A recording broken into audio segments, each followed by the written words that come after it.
Hello everybody, कैसे हैं आप। कोरोना का कहर वापस से फैल रहा है, तो मैं आप सबसे यही कहना चाहूँगा कि आप सभी घर पर रहें, सुरक्षित रहें और घर बैठकर ही अपनी पढ़ाई आप जारी रखें। मैं ये वीडियोस आपके लिए बनाकर डाल रहा हूँ, आप इन वीडियोस को देखें घर पर।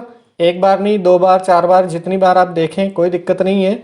समझ में आए आपके जब तक देखें, और बुक्स में से लेसन को पढ़ें और उनके नोट्स या क्वेश्चन आंसर्स जो भी आप करना चाहते हैं वो करें। तो इससे पिछले वीडियो में हमने पार्ट बी का तीसरा लेसन आधा पढ़ा था, भारत की संघीय व्यवस्था के आधारभूत तत्व। भारतीय संघीय व्यवस्था के जो प्रमुख तत्व हैं, main elements of Indian federal system, इनके बारे में हमने पढ़ा था। शासन की शक्तियों का स्पष्ट विभाजन, निष्पक्ष व स्वतंत्र न्यायपालिका, संविधान की सर्वोच्चता, एकल नागरिकता, केंद्रीय व्यवस्थापिका में राज्यों का सदन राज्यसभा। छठा पॉइंट पढ़ा था हमने राज्यपाल का पद, और 7वां एकात्मकता का प्रभुत्व। ये सारे पॉइंट्स हमने पिछले वीडियो में पढ़े हैं, और आज के इस क्लास में हम बात करने वाले हैं इससे आगे एकात्मक लक्षण, यानी हमारे देश की जो संघात्मक व्यवस्था है, ये संघात्मक व्यवस्था होते हुए भी पूर्ण रूप से हम इसको संघीय व्यवस्था नहीं मान सकते। इसमें कई सारे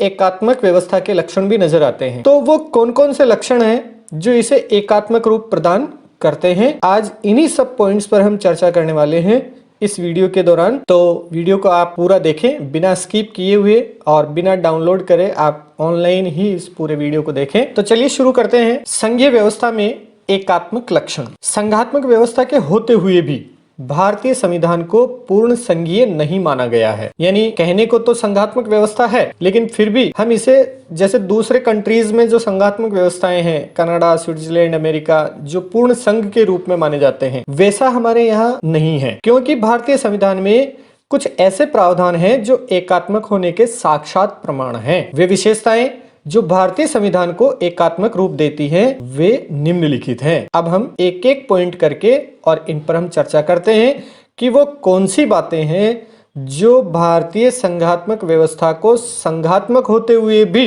एकात्मक रूप प्रदान करते हैं। पहला पॉइंट है एक संविधान, यानी सबसे मुख्य बात जो है वो है एक संविधान। यानी अन्य संघात्मक व्यवस्थाओं में अगर आप नजर डालें तो वहां पर दोहरा संविधान होता है, एक केंद्र का संविधान और दूसरा अलग अलग राज्यों का संविधान। लेकिन हमारे यहाँ भारत में केंद्र तथा राज्यों के लिए एक ही संविधान है। अब इसमें अपवाद जम्मू कश्मीर राज्य है, जो अपवाद है नहीं था, अब वो भी अपवाद नहीं है, अब इसका भी निस्तारण हो चुका है। अब जम्मू कश्मीर से जो विशेष राज्य का दर्जा था, वो विशेष राज्य का दर्जा छीन लिया गया है। अनुच्छेद 370 और 35A जो इसे विशेष राज्य का दर्जा प्रदान करती थी, उनको अब समाप्त कर दिया गया है, उनको निष्क्रिय कर दिया गया है, निष्प्रभावी बना दिया गया है। और अब जम्मू कश्मीर राज्य को 2 अलग अलग केंद्र शासित प्रदेशों में इसे विभाजित कर दिया गया है। तो ये अपवाद भी अब समाप्त हो गया है। अब पूरे देश में एक रूपता है हमारे यहाँ पर, और जम्मू कश्मीर राज्य भी इसका अपवाद नहीं है। पूरे देश में एक ही संविधान हमारे यहाँ लागू है। अमेरिका तथा स्विट्जरलैंड आदि देशों में संघात्मक प्रणाली है तथा वहाँ राज्यों के अपने पृथक संविधान हैं, जबकि भारत में समस्त देश के लिए एक ही संविधान है। अमेरिका, स्विट्जरलैंड, कनाडा, अगर इन देशों के संविधानों को देखें तो वहाँ पर पूर्ण संघात्मक व्यवस्था को अपनाया गया है, और इसीलिए वहाँ पर केंद्र का अलग और राज्यों के अलग पृथक पृथक संविधान है, जबकि भारत में ऐसा नहीं है। भारत में समस्त देश के लिए एक ही संविधान है, जिसमें केंद्र तथा राज्यों के शासन की व्यवस्था के संबंध में प्रावधान है। तो ये जो पॉइंट है, ये विशेषता है, ये इसे एकात्मक लक्षण प्रदान करती है। दूसरा है अवशिष्ट शक्तियां। भारतीय संविधान ने अनुच्छेद 248 के अनुसार, अंडरलाइन करते चलें आप इनको, अनुच्छेद 248 के अनुसार अवशिष्ट शक्तियां केंद्र सरकार को प्रदान की है। जैसा कि हमने इससे पहले टॉपिक में पढ़ा था कि हमारे यहाँ शक्तियों का विभाजन सूची पद्धति से किया गया है, अर्थात संघात्मक सूची, संघीय सूची, राज्य सूची और समवर्ती सूची, इनके माध्यम से शक्तियों का विभाजन किया गया है। लेकिन अवशिष्ट शक्तियां जितनी भी है वो केंद्र सरकार को प्रदान की गई है। अवशिष्ट शक्ति का अर्थ किसी ऐसे विषय से है जो तीनों में से किसी भी सूची में अंकित नहीं है, यानी तीनों सूची में से, संघ सूची, राज्य सूची, समवर्ती सूची, तीनों सूची में से किसी में भी नहीं है, वो समस्त विषय जो है वो केंद्र को सुपुर्द किए गए हैं। ये व्यवस्था कनाडा के संविधान में उपलब्ध है। यानी ये जो व्यवस्था हमने ली है ये कनाडा के संविधान से ली है। तो कुल मिलाकर हम कह सकते हैं कि केंद्र के पास अधिकतम शक्तियां हैं, यानी सबसे ज़्यादा शक्तियां जो है वो केंद्र के पास है, और इसीलिए ये जो लक्षण है ये भी इसे एकात्मक रूप प्रदान करता है। फिर बात करते हैं अपन तीसरे पॉइंट की, संविधान संशोधन। संविधान के संशोधन करने के संबंध में केंद्र को राज्यों की अपेक्षा अधिक अधिकार प्राप्त है। यानी केंद्र जब चाहे संविधान के जिस भाग में चाहे अधिकांश भाग को संसद साधारण बहुमत से निश्चित विधि द्वारा परिवर्तित कर सकती है। यानी संविधान का अधिकांश भाग जो है वो अकेले केंद्र सरकार के द्वारा परिवर्तनीय है, वो जब चाहे इसमें संशोधन कर सकती है, और वो भी साधारण बहुमत से। उसे किसी विशेष बहुमत की भी आवश्यकता नहीं है, न राज्यों की सहमति की आवश्यकता है। संविधान का बहुत कम भाग ऐसा है जिसमें संशोधन के लिए कम से कम आधे राज्यों के विधानमंडलों का समर्थन आवश्यक है। यानी संविधान का बहुत कम पार्ट ऐसा है जिसमें संशोधन करने के लिए केंद्र सरकार को राज्य विधानमंडलों की सहमति भी आवश्यक है। अतः संविधान संशोधन में भी केंद्र सरकार की क्या है, श्रेष्ठता है, जो कि एकात्मक प्रणाली का मुख्य लक्षण है। यानी ये जो है संविधान संशोधन का अधिकतम अधिकार जो है वो केंद्र सरकार को है, तो ये इसकी विशेषता, ये भी इसे एकात्मक रूप प्रदान करती है। अब बात करते हैं चौथे पॉइंट की। चौथा पॉइंट है शक्तियों का विभाजन।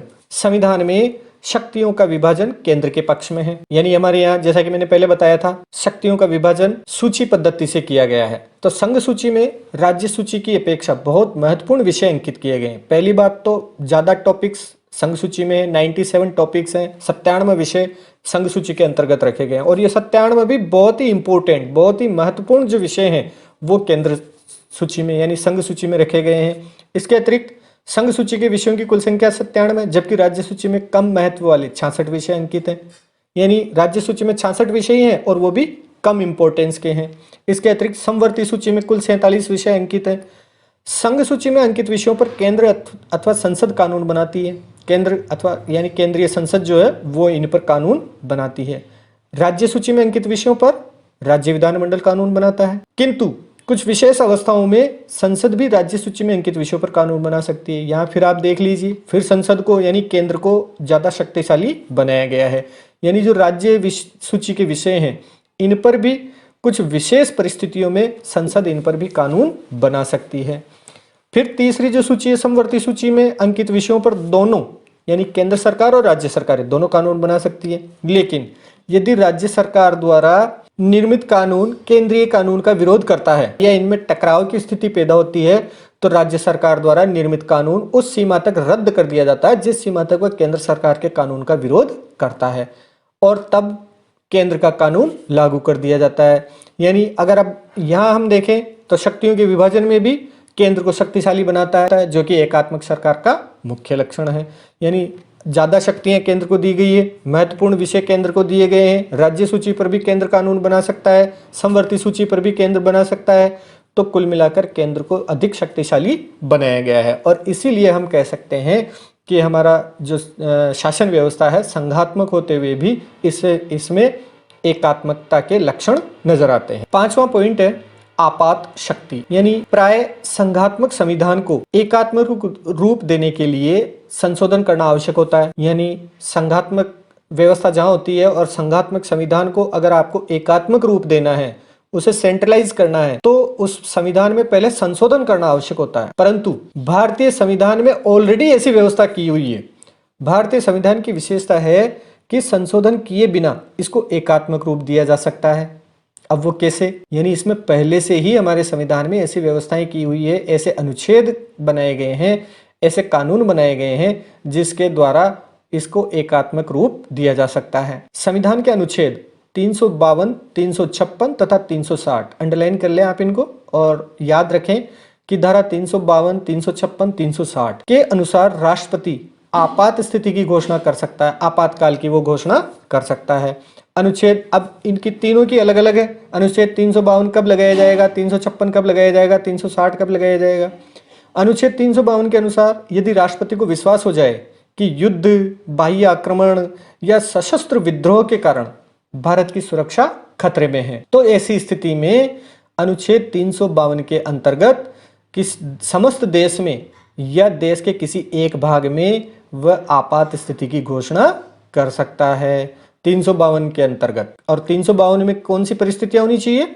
युद्ध, बाह्य आक्रमण, आंतरिक सशस्त्र विद्रोह या सुरक्षा खतरे में पड़ती हो, तो ऐसी स्थिति में पूरे देश में या देश के किसी एक भाग में अनुच्छेद 352 के अंतर्गत आपातकाल की घोषणा की जा सकती है। अनुच्छेद 356 के अनुसार यदि राष्ट्रपति को राज्य के राज्यपाल या किसी अन्य साधन द्वारा, यानी राज्यपाल ये अनुशंसा करे या किसी और माध्यम से अगर राष्ट्रपति को ये विश्वास हो जाए कि उस राज्य में ऐसी स्थिति उत्पन्न हो गई है जिसमें राज्य का शासन संवैधानिक प्रावधानों के अनुसार नहीं चलाया जा सकता है, संविधान के अनुसार शासन वहां चलाया जाना संभव नहीं है, तो राष्ट्रपति आपातकाल की घोषणा कर सकता है। कौन से अनुच्छेद में? 356 के द्वारा। अनुच्छेद 356 संवैधानिक प्रावधानों के अनुसार शासन नहीं चलाया जा सकना, ऐसी स्थिति में आपातकाल की घोषणा। अनुच्छेद 360 के अनुसार यदि राष्ट्रपति को विश्वास हो जाए कि ऐसी स्थिति उत्पन्न हो गई है जिसके कारण भारत या किसी भाग की वित्तीय स्थिरता संकट में है। देखिए, अनुच्छेद 352 में सुरक्षा, युद्ध, बाह्य आक्रमण, आंतरिक सशस्त्र विद्रोह, ऐसी स्थितियों में। 356 कब लगाया जाता है?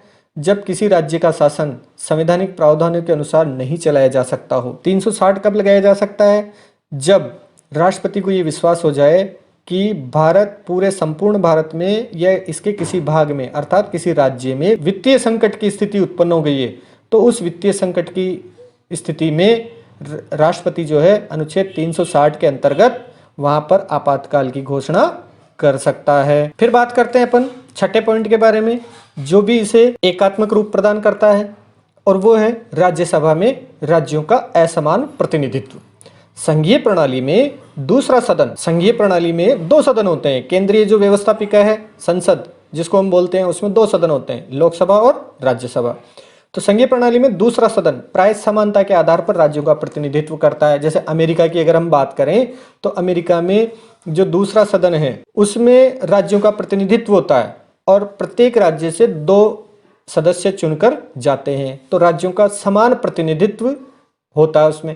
जिस प्रकार अमेरिका के द्वितीय सदन सीनेट में, अमेरिका का जो द्वितीय सदन है उसे सीनेट कहते हैं, जैसे हमारे यहाँ राज्यसभा कहते हैं उसको सीनेट कहते हैं। तो सीनेट में प्रत्येक राज्य 2-2 प्रतिनिधि भेजता है, परंतु भारत की राज्यसभा में राज्यों का प्रतिनिधित्व समानता के आधार पर नहीं बल्कि जनसंख्या के आधार पर दिया गया है, जो संघात्मक प्रणाली के सिद्धांतों के विरुद्ध है।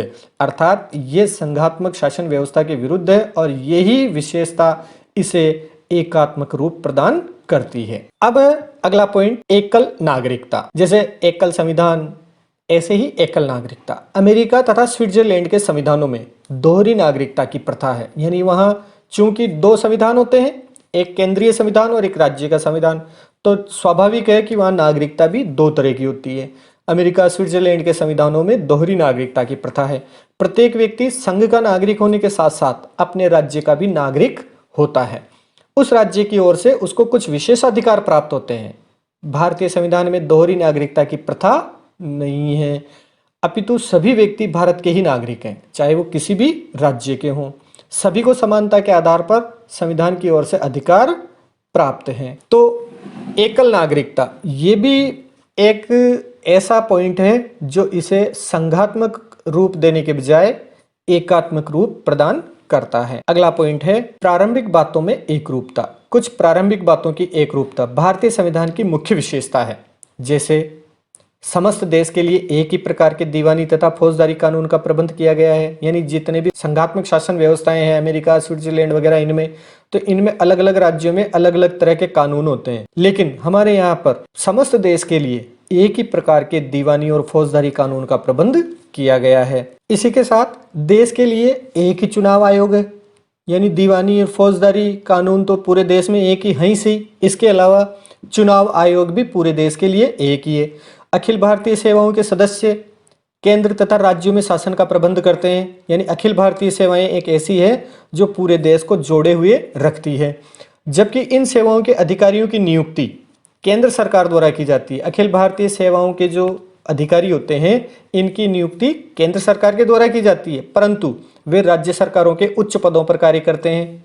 इन बातों से संविधान का एकात्मकता की ओर झुकाव प्रतीत होता है। यानी ये सारी चीजें जो है ये क्या प्रदर्शित करती है कि हमारे देश की शासन व्यवस्था संघात्मक होते हुए भी एकात्मकता के लक्षण इसमें विद्यमान हैं। अगला पॉइंट है 9वां पॉइंट, एकल संगठित न्याय व्यवस्था। ये जो विशेषता है ये भी इसे एकात्मक रूप प्रदान करती है। एकल संगठित न्याय व्यवस्था। अमेरिका तथा ऑस्ट्रेलिया में राज्यों की न्याय प्रणाली केंद्रीय न्याय प्रणाली से पृथक है। अमेरिका और ऑस्ट्रेलिया जैसे जो देश हैं वहां की न्याय प्रणाली केंद्रीय न्याय प्रणाली से पृथक है, परंतु भारत में प्रत्येक न्यायालय सर्वोच्च न्यायालय के अधीन कार्य करता है। यानी भारत में जितने भी न्यायालय हैं, चाहे वो उच्च न्यायालय हो अलग अलग राज्यों के, चाहे जिला न्यायालय हो, चाहे मुंसिफ न्यायालय हो, ये सभी न्यायालय जो हैं वो सर्वोच्च न्यायालय के अधीन ही ये कार्य करते हैं। राज्यों के विरुद्ध सर्वोच्च न्यायालय में अपील की जा सकती है।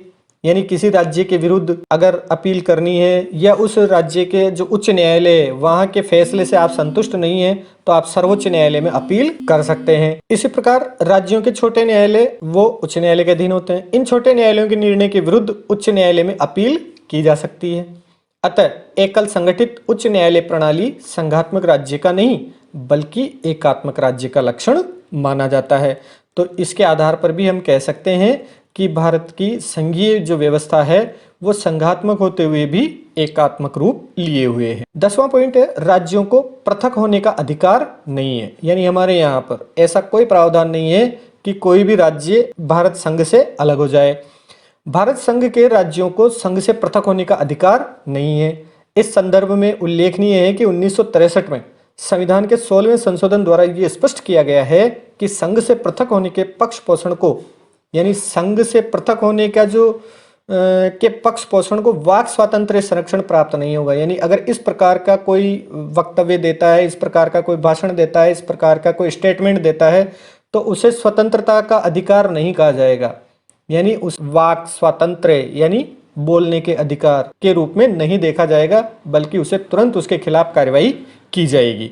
तो राज्यों को पृथक होने का हमारे यहाँ पर कोई अधिकार नहीं है। फिर 11वां पॉइंट, सीमाओं में परिवर्तन हेतु राज्यों की सहमति अनिवार्य नहीं। यानी जितने भी राज्य हैं केंद्र जब चाहे राज्यों के टुकड़े कर सकता है, केंद्र जब चाहे उनकी सीमाओं में परिवर्तन कर सकता है, केंद्र जब चाहे उनमें संशोधन कर सकता है। जैसे शुरुआत में जब देश आज़ाद हुआ उस समय मात्र 14 राज्यों को मिलकर हमारे संघ का निर्माण हुआ था। धीरे धीरे आज 28 राज्य हैं। तो इन राज्यों का जो निर्माण हुआ, कई बड़े बड़े राज्यों को तोड़कर अन्य राज्यों का निर्माण हुआ। तो ये सारे काम केंद्र सरकार जो है वो बिना राज्यों की सहमति के कर सकती है। अमेरिकी संविधान के विपरीत भारतीय संविधान के अनुसार संघीय संसद राज्यों की सहमति के बिना भी राज्यों का पुनर्गठन अथवा उनकी सीमाओं में परिवर्तन कर सकती है। जैसा कि जम्मू कश्मीर में हुआ, जम्मू कश्मीर से विशेष राज्य का दर्जा छीन लिया और उसे उसका राज्य का दर्जा भी छीन लिया और उसे 2 केंद्र शासित प्रदेशों के रूप में डिवाइड कर दिया। ऐसा विधान की सामान्य प्रक्रिया के अनुसार साधारण बहुमत से किया जा सकता है। यानी इसके लिए कोई विशेष बहुमत की आवश्यकता भी नहीं है। अनुच्छेद 7 के अनुसार इसके लिए संसद को प्रभावित राज्य के विधानमंडल की सहमति प्राप्त करने की आवश्यकता नहीं है। यानी जो राज्य इससे प्रभावित है, इसकी सीमाओं में परिवर्तन कर रहे हैं या उसके टुकड़े कर रहे हैं, तो उसकी सहमति प्राप्त करने की भी आवश्यकता नहीं है। केवल संसद को सिफारिश करने के प्रयोजन हेतु राष्ट्रपति के लिए यह आवश्यक है कि वे प्रभावित राज्य के विधानमंडल के विचार ज्ञात कर ले। केवल एक सामान्य रूप से एक कर्टसी के रूप में लेकर राष्ट्रपति जो है वो उनके विचार जान सकता है। ये बाध्यता भी पूर्णतः आज्ञापरक नहीं है। प्रभावित राज्य द्वारा अपने विचार अभिव्यक्त करने हेतु राष्ट्रपति द्वारा समय सीमा का निर्धारण किया जा सकता है। इस प्रकार भारत संघ में राज्य उस प्रकार अविनाशी नहीं है जिस प्रकार अमेरिका में है। यानी अमेरिका में कोई भी राज्य, जो अमेरिकी संघ के जो राज्य हैं वो कभी भी अलग हो सकते हैं, लेकिन हमारे यहाँ पर ऐसा नहीं है। अगले पॉइंट के बारे में हम बात करते हैं। 12वां पॉइंट, लोक सेवाओं का विभाजन नहीं। यानी अमेरिका में संघ एवं राज्य दोनों के अपने अपने प्रशासनिक पदाधिकारी होते हैं। यानी संघ सरकार जो है उसके प्रशासनिक अधिकारी अलग होते हैं और राज्य सरकारों के प्रशासनिक अधिकारी अलग होते हैं। उनकी भर्तियां भी अलग अलग होती है, लेकिन जो उनकी स्वयं की विधियों एवं कृत्यों द्वारा प्रशासन करते हैं। किंतु भारत में लोक सेवकों के मध्य इस प्रकार का विभाजन नहीं है। अधिकांश लोक सेवकों का नियोजन राज्यों द्वारा किया जाता है, यानी राज्यों के द्वारा उनका नियुक्ति होती है, अपॉइंटमेंट होता है, लेकिन वे केंद्र के लिए भी काम करते हैं। केंद्र सरकार के द्वारा उनकी नियुक्ति होती है, वो राज्यों के लिए भी काम करते हैं। तो वे अपने अपने राज्यों पर लागू होने वाली संघ एवं राज्य दोनों निर्मित विधियों के प्रशासन करते हैं। भारतीय संविधान के अनुच्छेद 312 के अंतर्गत अखिल भारतीय सेवाओं के सृजन से संबंधित प्रावधान किए गए हैं, यानी अखिल भारतीय सेवाओं के सृजन यानी उनकी नियुक्ति संबंधी प्रावधान अनुच्छेद 312 के अंतर्गत वर्णित हैं। किंतु ये सेवाएं संघ एवं राज्य दोनों के लिए सामान्य हैं। संघ द्वारा नियुक्त भारतीय प्रशासनिक सेवा के सदस्य या तो संघ के किसी विभाग जैसे गृह अथवा प्रतिरक्षा रक्षा विभाग अधीन नियोजित किए जा सकते हैं अथवा किसी राज्य सरकार के अधीन। लोक सेवकों की सेवाएं अंतरणीय होती है, यानी जितने भी लोक सेवक हैं इनकी सेवाएं केंद्र से राज्यों को, राज्य से केंद्र को ऐसे अंतरणीय होती है। संघ के अधीन नियोजित किए जाने पर भी वे प्रश्नगत विषय पर लागू होने वाली संघ एवं राज्य दोनों द्वारा निर्मित विधियों का प्रशासन करते हैं। राज्यों के अधीन सेवा करते हुए भी अखिल भारतीय सेवा के सदस्य को केवल संघीय सरकार द्वारा ही पद से हटाया जा सकता है, यानी जो संघीय अखिल भारतीय सेवा के जो अधिकारी हैं वो चाहे किसी भी राज्य में सेवाएं दे रहे हों, लेकिन उसे संघीय सरकार के द्वारा ही पद से हटाया जा सकता है। राज्य सरकार इस प्रयोजनार्थ यानी अगर उसको हटाने की कार्रवाई करनी है तो वो केवल अनुषंगी कार्रवाई शुरू करने हेतु सक्षम है, यानी केवल रिकमेंड कर सकती है उनके खिलाफ कार्रवाई करने के लिए संघ सरकार को, लेकिन वो उन्हें हटा नहीं सकती। तो ये सारे जितने भी हमने 10 पॉइंट्स पढ़े हैं, ये सारे के सारे पॉइंट्स हमारी जो संघात्मक व्यवस्था है उसको एकात्मक रूप प्रदान करते हैं। तो इसलिए हम कह सकते हैं कि भारतीय जो संघवाद है, भारतीय संघात्मक व्यवस्था है, वो पूर्ण संघात्मक व्यवस्था न होकर अर्ध संघात्मक व्यवस्था का दर्जा हम इसे दे सकते हैं। चलिए अब बात करते हैं भारतीय संघवाद की प्रवृत्तियां, यानी टेंडेंसीज ऑफ इंडियन फेडरलिज्म, यानी भारतीय संघवाद की क्या प्रवृत्तियां मुख्य रूप से देखने को मिलती हैं।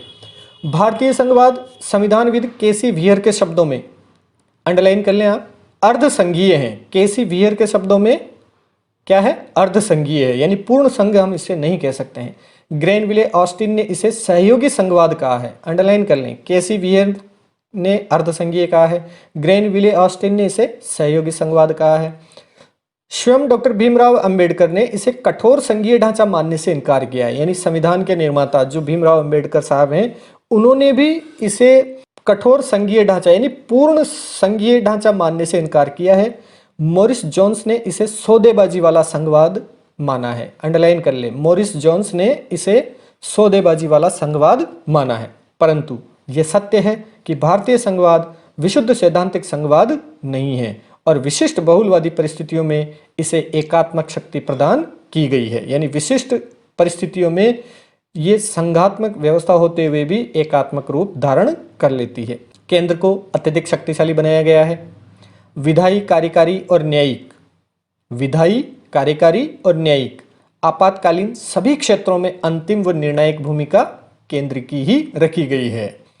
अखिल भारतीय सेवाएं, आपातकालीन उपबंध जो हमने पढ़े थे अभी, आपातकालीन उपबंध अनुच्छेद 352, 356, 360, तो अखिल भारतीय सेवाएं और ये आपातकालीन उपबंध, वित्त आयोग जो कि पूरे देश के लिए एक ही होता है, ये इत्यादि संस्थागत रूप से केंद्रीकरण के माध्यम रहे हैं। इस एकात्मक आत्मा वाले, ध्यान दीजिए, है तो संघात्मक लेकिन इसकी आत्मा कैसी है, एकात्मक।